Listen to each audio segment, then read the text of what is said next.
From Chutes and Ladders to Connect Four, Monopoly, Tetris, you think they are just games, but they are also a version of playing mathematics.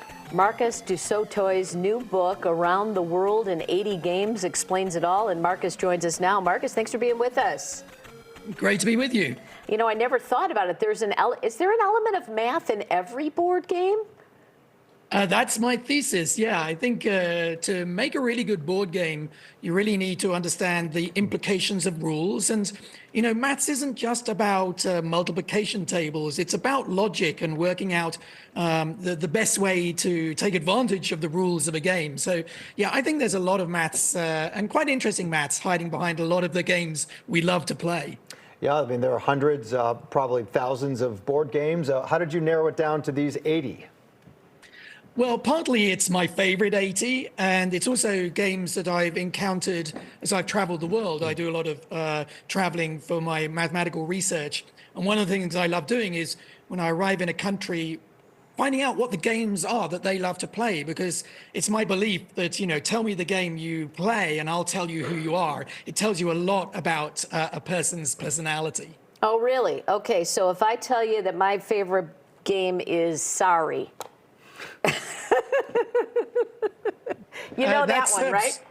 I don't know that one. That was another interesting challenge, which is that, of course, people give different names to the same game across the world. And actually, one of the things I discovered is often I would find a game that I thought was very new and foreign, but as I began to understand the rules, I said, hey, I recognize that game. That's a version of Rummy, you know, something like Mahjong. You see, Mahjong is these beautiful Chinese tiles with dragons and winds. But essentially, you're just collecting things like in Rummy. So it's interesting that there's quite a lot of universality across games, even though they might look very different. Talk to us about Monopoly. That's probably arguably the most well-known game here. What did you have to say about that game? I think it's a highly flawed game as well. I don't quite understand why it's everyone's game of choice. But exactly, yeah. But actually, here's a little bit of mathematical strategy. The most visited square on the Monopoly board is the jail square, because there are many ways to be sent to jail, but you can't buy jail, so how's that helpful? Then you look at the throw of the dice. The most common throw of two dice, mathematically, is 6, 7, and 8.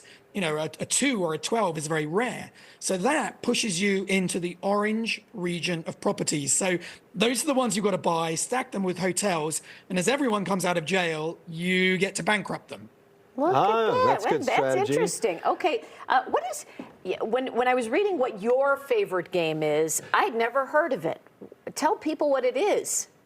Oh, well, I've got three favorite games. I've got a very ancient game, which people probably have heard of, which is backgammon. I think that's a beautiful game, right going back to one of the earliest board games in history. But I think one of my modern games, which I love playing with my family, is the Settlers of Catan.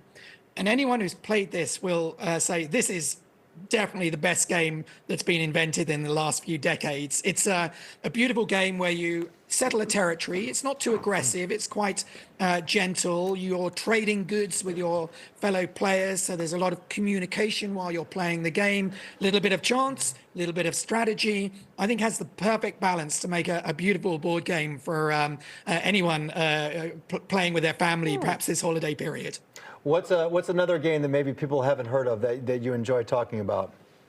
Well, it's actually a game we don't know how to play. It's a game in a book. So the last game, the 80th game in my book, is called The Glass Bead Game. It's a novel by Hermann Hesse. And it's a game which he describes a kind of futuristic game where you have to synthesize knowledge, music, mathematics, history, geography. And I think when I read that as a student, I thought that's the game I want to play when I'm growing up. So I guess all the work I do writing books like Around the World in 80 Games is kind of my move in this futuristic game that we don't know how to play. A couple quick questions about games everyone knows, like Connect Four. Where should you put that first checker? Is that what it's right in the middle. You want to use a bit of symmetry. All right. And then there's actually an algorithm from there which will win you the game. So if you start and play the algorithm well, by about the 41st move, you're guaranteed to win. All right. What about Tic-Tac-Toe? Can you win that? That is a kind of strange game because generally it ends in a draw. If you've got two good players, they can generally force a draw. So that becomes very uninteresting after you've played it for a little while. But, you know, definitely don't go in those middle bits. Go in the corners or the center. And rock, paper, scissors, what do you throw there? That's all about spotting patterns, which mathematicians are very good at. So you want to spot a pattern in what your opponent does if you're doing it over several rounds. Maybe they always follow rock with paper, and you yourself, you want to randomize yours. So I use the decimal expansion of pi, which is very random. And that actually got me through to the semifinals in the Philadelphia Rock, Paper, Scissors Championship a couple of years ago. Bragger. Yeah. And can you, real quick, Tetris, arguably the most addictive game. What's your strategy for Tetris? Tetris, I'm not actually very good at Tetris, but the interesting mathematical thing there is if you are brilliant at Tetris, can you guarantee to continually play the game forever? And mathematically, we've proved that no, there's a sequence of tiles, which if they come down, there's nothing you can do about it. It's those nasty Z tiles, which if you get a stream of those, it will fill the screen without you being able to clear them. That's a fascinating way to think about games. We appreciate you joining us. The book is called Around the World in 80 Games, and you can check out Marcus on social media. We're going to show you, there's his book, and we'll show you how to find him on social media coming up. But thanks for joining us. Thank you. Thank you.